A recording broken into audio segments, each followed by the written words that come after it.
Hello and welcome to Simple Life Philosophy. I'm your host, Ed Raby.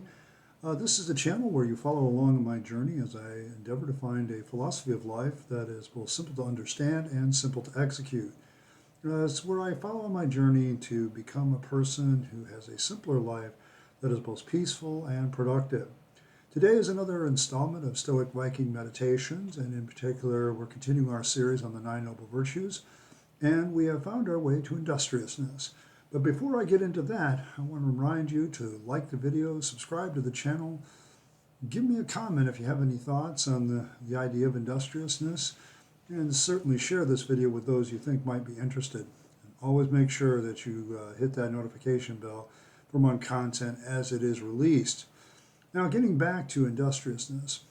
In our modern world, going to work is seen, I suppose, as a chore. It's something that you have to do. Most people don't seem to really enjoy their job or seem to really like it at all. But the noble virtue of industriousness starts out with a very simple premise. I take joy in labor, and I hold nothing back from the work I pledge to do. This is a very different attitude than the modern attitude towards labor and work. A lot of people don't seem to have fun or enjoy their labor or their work. And I'm going to say that even if you're not doing the job that you want to do eventually, or you're trying to strive to better your situation, these are all very noble things, and I'm not speaking against them. But so many people have their eyes on the horizon that they're not looking for the joy in what they're doing right there in front of them, even when things are difficult. At this point, the Stoic and the Viking meditations kind of coincide. The idea of there's a lot of things within my power. What the job is often is outside my power. But what is in my power is my attitude about it. Taking joy in labor, regardless of whether it is for a paycheck or for your own personal benefit or just for work's sake alone, is not exactly something that we normally take joy in. However, it is something that I think helps us have a more peaceful life. Too many times we're agonizing about the future that we often lose the benefit is right in front of us. Labor in and of itself seems to help us focus a little bit more on what we're trying to achieve. The fact of the matter is, being productive means that we're not doing the opposite, which is being unproductive. And that is something that we want to avoid. People value other people based on how productive and helpful they are to them. And so many times we miss the opportunities to be helpful to each other.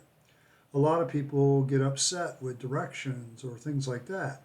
You can't always control what the boss wants you to do, but you can control your attitude about it. And I think too many people just get upset, have a bad day. I mean, today I had a real struggle today. There's a lot of things about the job today that just were not to my liking. I prefer mostly to work alone. I also prefer to work with people that also work as hard as I do. That was not the case today. And so I had to make up for other people's shortcomings at certain points. But it didn't stop me from taking joy in what I was doing. I enjoy the fact that I am doing something that is productive. I think we kind of glory in the people that are lazy sometimes, and that's not something that we want to be. When you're industrious and you work hard, you put yourself in a position where people have a great deal of respect for you. I know a lot of people can sit there and say, oh, these people are workaholics. But I've never really understood sometimes that expression. Just because somebody works hard and enjoys what they do, even if it's a job they don't like, doesn't make them a workaholic. A workaholic is somebody who can't get away from work and enjoy the rest of life. I think, though, that when we're in the work that we have pledged to do and we hold nothing back, we learn that there's an exhilaration in that. I at least do.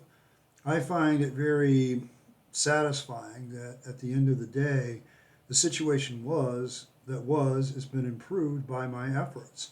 And now it's no longer what it was, but it's something better. That's where the joy comes in industriousness. Now, I don't think we're also talking against improving the job you have or changing jobs or things like that. That's not what in the modern day we would call effective. I've changed my job several times while I've been following the Nine Noble Virtues. And I never considered myself fighting against the virtue because I changed my job. What I was doing was attempting to find work that actually better suited me and I enjoyed more.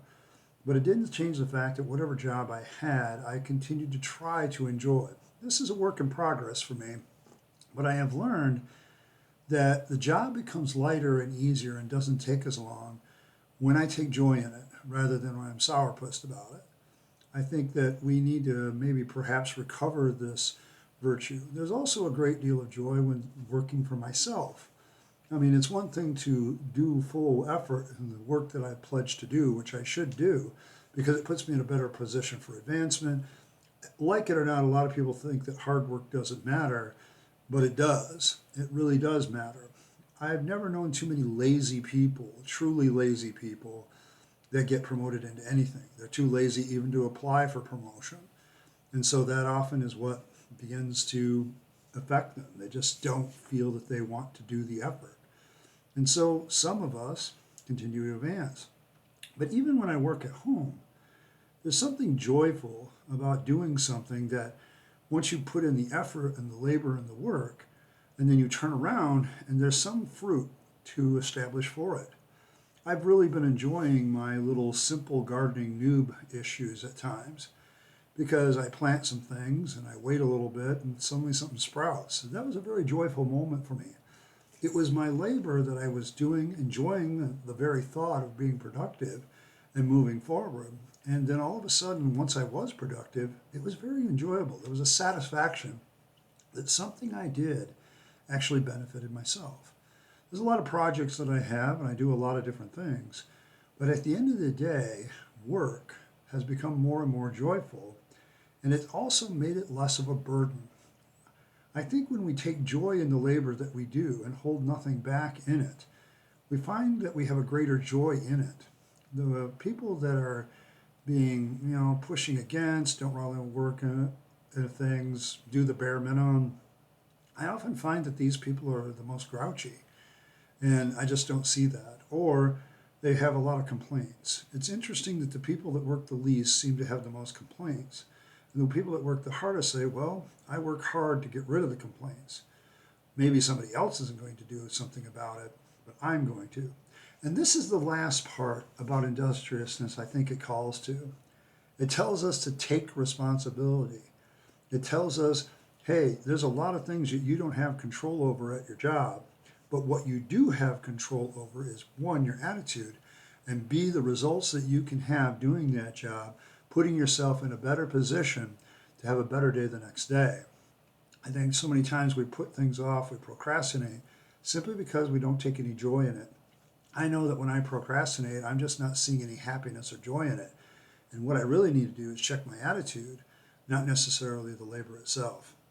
Well, that's some of my thoughts on this little virtue, and I hope and trust that you will go forward in your day saying, hey, you know what, I do need to find a way to take joy in my labor and hold nothing back in the work that I pledge to do. If I pledge to do it, whether it's to myself or to my employer, I shouldn't hold anything back in it. Number one, it gets it done faster, and two, I'll take a lot more joy in the end results than I would if I did otherwise. There's something satisfying about building something, accomplishing a task, finishing something. It is that satisfaction that leads to happiness. Well, thanks for stopping by. I hope this has been somewhat helpful to you. This has been Simple Life Philosophy and your host, Ed Raby. Particularly, this has been Stoic Viking Meditations as we continue our series on the Nine Noble Virtues. And this time we talked about industriousness. And so if you enjoy this type of content, be sure to like the video. Make sure you subscribe to the channel if you haven't already, and make sure you share the video, comment below. I would like to hear your thoughts on industriousness. So give it to me and see what you have to say about it. I really do enjoy reading your comments, so thank you very much for giving them. Now, that's all it for today for Simple Life Philosophy. I've been your host, Ed Raby. You have a great day and work hard.